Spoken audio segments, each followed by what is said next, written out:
नमस्ते जी। आज मैं बात करूँगा राजयोग मेडिटेशन का। राजयोग मेडिटेशन मतलब अपने आप पर राज करना। हम क्या करते हैं ना, लोगों पे राज करने की कोशिश करते हैं और खुद पे राज नहीं करते हैं।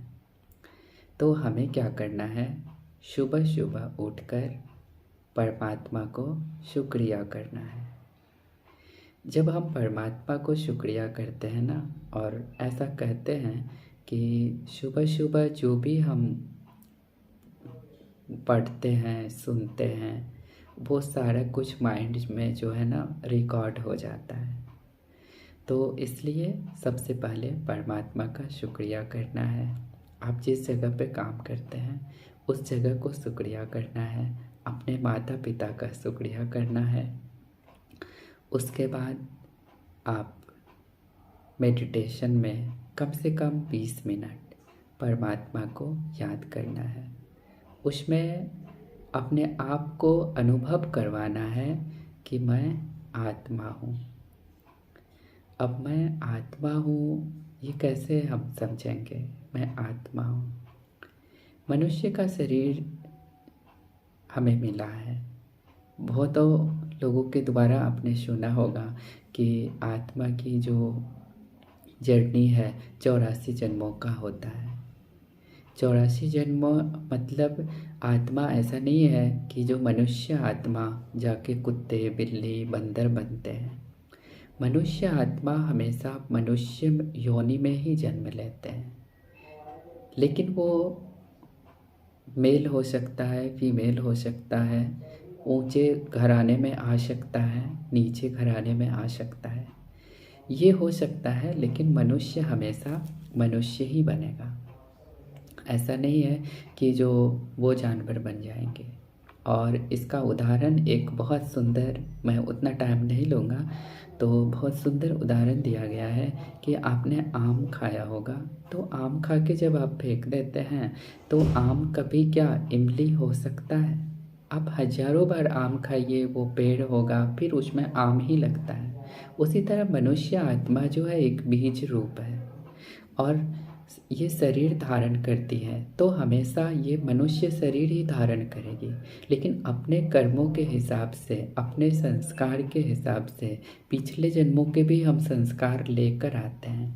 कभी कभी आपने देखा होगा कि पिताजी भी बहुत सुंदर हैं, माताजी भी बहुत सुंदर हैं, और बच्चे बहुत नालायक निकल जाते हैं।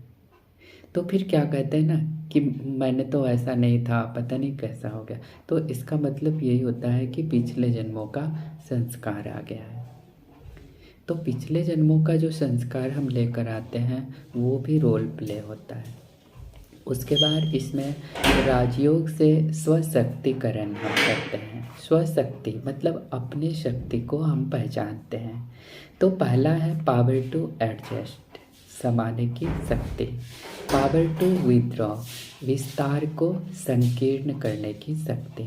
पावर टू फेस यानी सामना करने की शक्ति। डिस्क्रिमिनेशन, सत्य को परखने की शक्ति। पावर टू जज, निर्णय करने की शक्ति। पावर टू टॉलरेट, सहन करने की शक्ति। पावर टू बैकअप, समेटने की शक्ति। और उसके बाद आता है कोऑपरेट, सहयोग करने की शक्ति। कहते हैं ना कि देने वाला देवत्व आत्मा होता है, तो सहयोग करने की शक्ति, कोऑपरेट। उसके बाद आत्मा के 7 प्रकार बताते हैं। पहला प्रकार है love, purity, happiness, power, bliss, peace, knowledge, और एक होता है हार्मनी। यानी पहला क्या है प्रेम, फिर क्या है पवित्रता, फिर क्या है प्रसन्नता, शक्ति, आनंद, शांति, ज्ञान और सुसंवादिता। ये सब आत्मा के प्रकार हैं। और जब हम इसको स्मरण करते हैं तो हमें लगता है कि मैं बहुत शक्तिशाली आत्मा हूँ। तो राजयोग से स्वशक्तिकरण, पहले खुद की पहचान। संपूर्ण शिक्षा वह है जो स्थूल के साथ सूक्ष्म का भी ज्ञान कराए।